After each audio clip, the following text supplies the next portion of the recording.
Welcome everybody to another YouTube exclusive Voice of Nick episode. We're playing more Shadowrun Returns, and looks like we have a bunch of points we can spend. But first, let's see what to do. Oh yeah, we're gonna go to the NTSB warehouse. So let's do that, and then spend our points, like right before we get into combat. It might be a bad plan, because we might immediately get into combat, but hopefully not.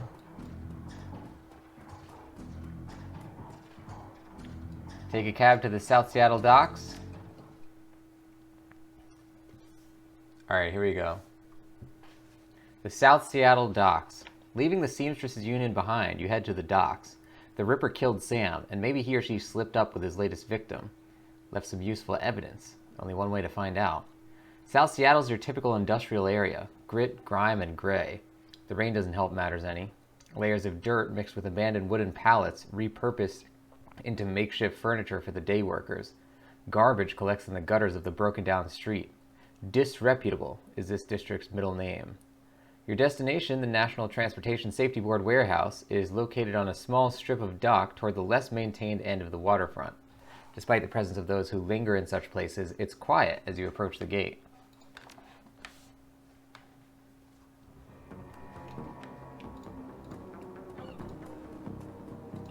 Alright, here we are. Oh, I like the plane over there. There's so many different, visual concepts for these areas. Like, it's not just like, oh, city. You know, every area has its own distinct style. Oh, crap. Lone Star Guard. The guard looks bored. He toys with his gun absent-mindedly, like he might shoot something on a whim just to watch it die. Hey, you're about to trespass on corporate property. You looking to get dusted, street scum?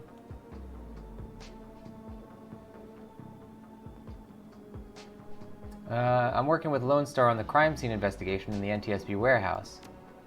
Sure you are, and I'm Loftware, King of Dragons. Beat it.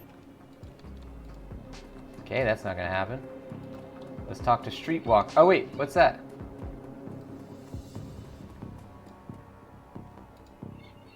Oh. Homeless man.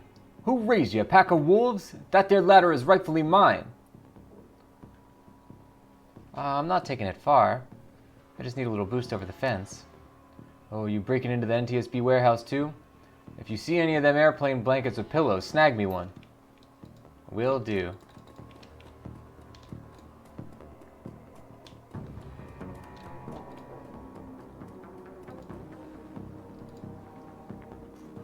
Hey, you looking for a good time?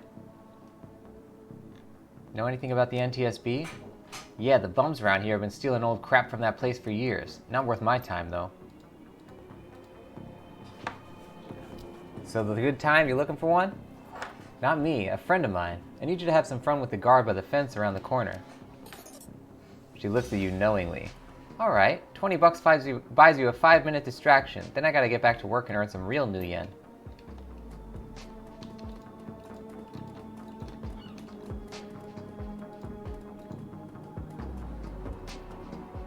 That's a big gun you have there. Standard issue, ma'am. Alright, now we should spend our points, because we're probably going to have to get into combat. Spend karma. What do we got? We can get the next charisma thing. And we'll get another etiquette at that level. Yeah, let's give it a shot. It might be useful to have security. And now we have 7 available karma. So for that, maybe we should get one for decking. Where is this? Here we go, decking. Intelligence. Used in decking or rigging to calculate the chance to hit with a computer program or drone. Also used to reduce the chance to be hit by enemy programs in the Matrix. Decking is required for decking. Main component to calculate the chance to hit. Increase the skill, unlock special abilities. Can equip a Sony CTY 360. I love that it's straight up Sony. Alright, do it. Oh wait, what happened? Oh, I committed it, but I forgot to... Okay.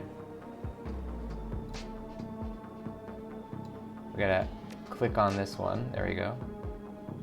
ESP control. Increases the power of the Decker's expert system programs in the Matrix.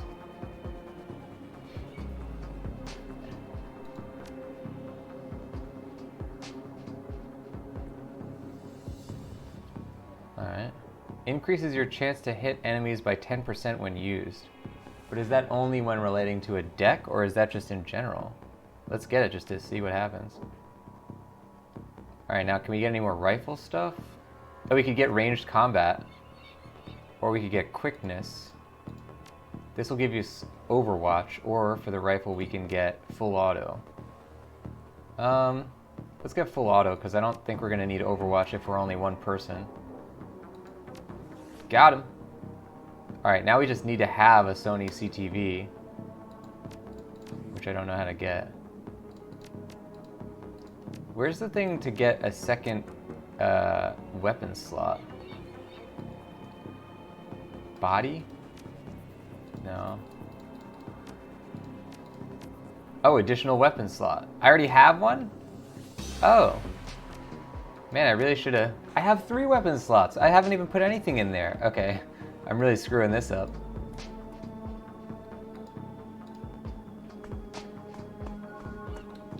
And I gained 3 karma. Good thing I didn't just spend all my karma. And I guess we can also just buy the assault rifle skill.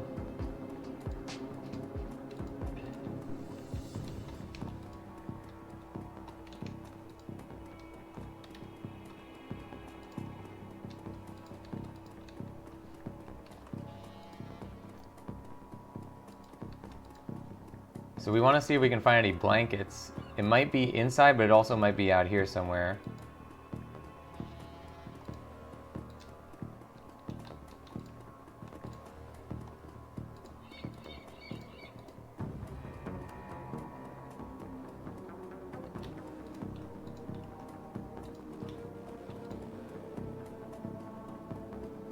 Oh, there's stuff over here.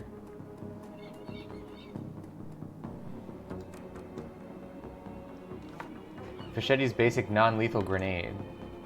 Oh, we can just send it to our stash. Yeah, great. White phosphorus grenade? Oh, damn. I guess we'll replace that one. If we're gonna do lethal damage, we might as well go all the way.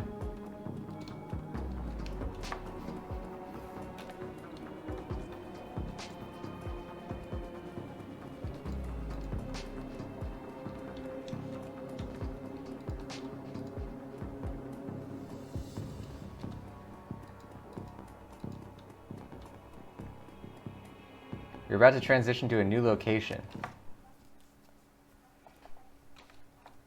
The warehouse. Inside, the large gray warehouse is as typical as the outside. High ceilings adorned with girders and rickety catwalks top a huge utilitarian room. Concrete and steel walls meet a concrete floor. This is a place for storing things and nothing more. Despite the quiet on the outside, the inside's a hornet's nest of Lone Star officers going about their business. In the center of the activity is the Emerald City Ripper's latest victim. With uniforms everywhere, no one stops you at the door. It seems this case hasn't leaked to the press yet. Lone Star or no, you got a job to do. So we got security etiquette, so that might be good. There's Officer Aguirre. Is that Dresden over there? Maybe we could go say hi to him. Busy right now, little Sammy. Talk to Aguirre. Alright, that's locked. What about over here? Aha! Give me that. You don't need to go right now. The old poster depicts a svelte young woman posing with an assault rifle. What am I seeing here? Oh yeah, it is a poster. Whoa, we can really zoom out.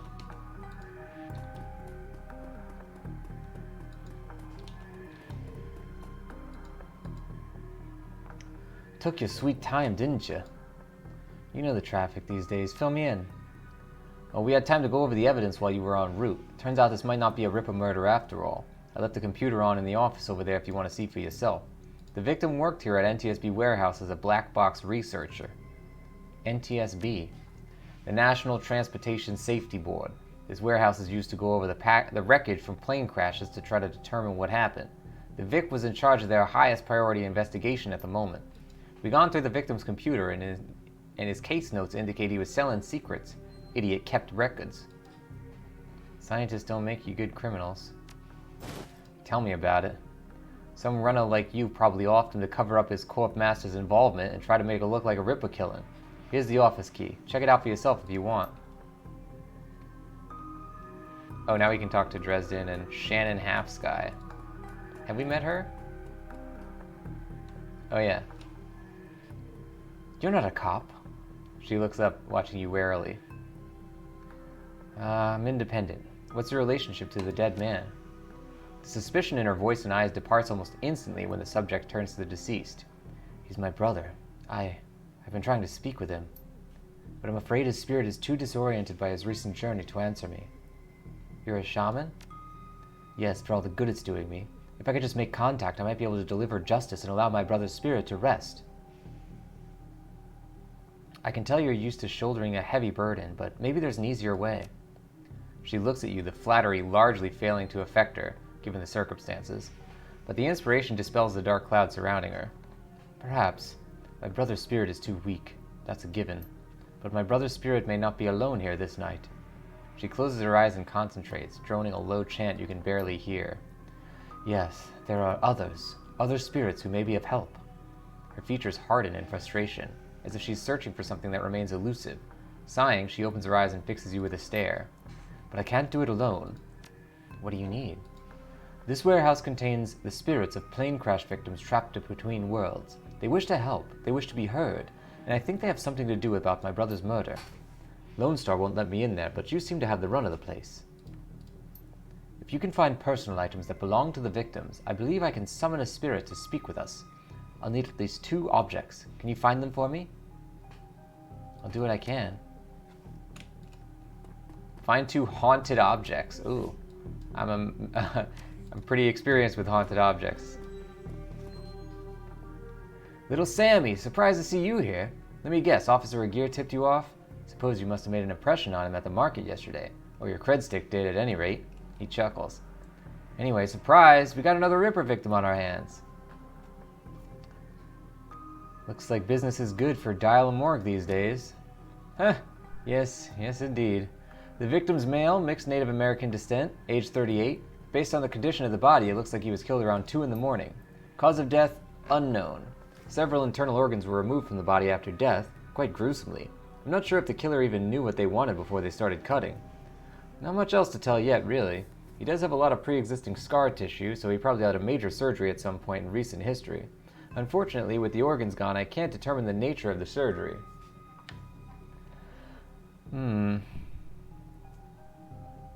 Any idea which organ the Ripper was after this time? Well, the killer definitely took the lungs. The more I look at it, though, the other missing organs may just be eviscerated within the chest cavity. Is McCluskey getting any closer to a suspect? McCluskey couldn't find his ass with both hands. Don't tell him I said that, though. How's Officer Aguirre doing on this case? He seems like a real go-getter.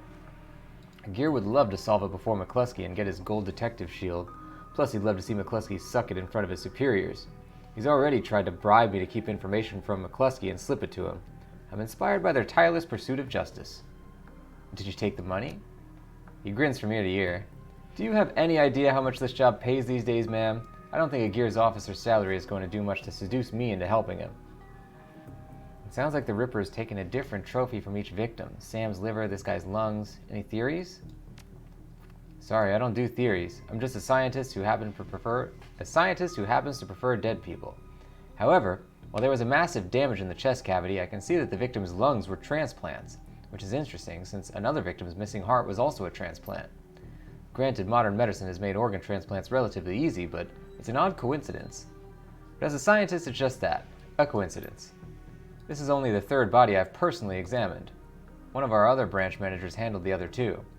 If I find that more of the victims had organ transplants, I'll let you know. Who's that woman over there? No clue, she just showed up. Next to kin, I think. I'm gonna go take a look around. Good luck out there. Alright, so one of the things is we should probably go check out the office, which is this one. And then over there is where all the evidence and stuff is. Okay, so we have the computer here that we can check. We can check the lockers. We got a lot of stuff to investigate, ladies and gents. We're on the case, but we're gonna have to check that out on the next one. Thank you guys for joining. If you don't know the channel, it's called The Voice of Nick. On here, we do these Shadowrun Returns episodes every Tuesday, Thursday, Saturday, and Sunday, 4 times a week. I'll see you on the next one. Make sure you subscribe so you can check out that next episode when it comes out, and I'll see you later. Bye-bye. Thanks for watching.